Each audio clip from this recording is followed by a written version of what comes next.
اور اب آپ کو بتائیں کہ آج پاکستان سمیت دنیا بھر میں معذور افراد کا دن منایا جا رہا ہے۔ آزاد کشمیر میں سینکڑوں معذور افراد حکومتی اداروں کی توجہ کے منتظر ہیں۔ انہی میں سے ایک بلند ہمت نوجوان عبدالقادر بھی ہے جس نے اپنی معذوری کا مقابلہ کیا اور آئی ٹی کے شعبے میں کچھ کر دکھانے کا جذبہ رکھا۔ تقی الحسن رپورٹ کر رہے ہیں۔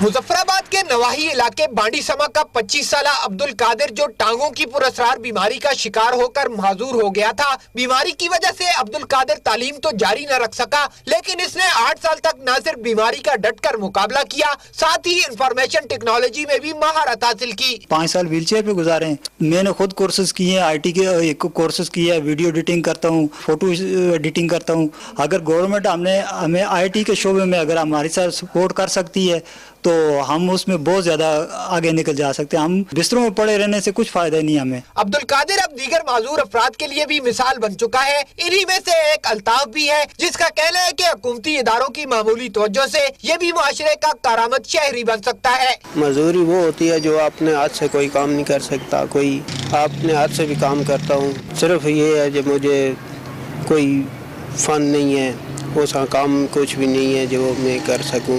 آزاد کشمیر میں حکام کی جانب سے معذور افراد کو سہولیات کی فراہمی کے دعوے تو کیے جاتے ہیں، لیکن ان کے لیے کوئی پالیسی تک وضع نہیں کی جا سکی، جبکہ انہیں ترقیاتی منصوبوں کے فوائد سے بھی محروم رکھا جاتا ہے۔ عبدالقادر اور الطاف کی طرح آزاد کشمیر کے دیگر معذور افراد بھی حکومتی اداروں کی توجہ کے متقاضی ہیں۔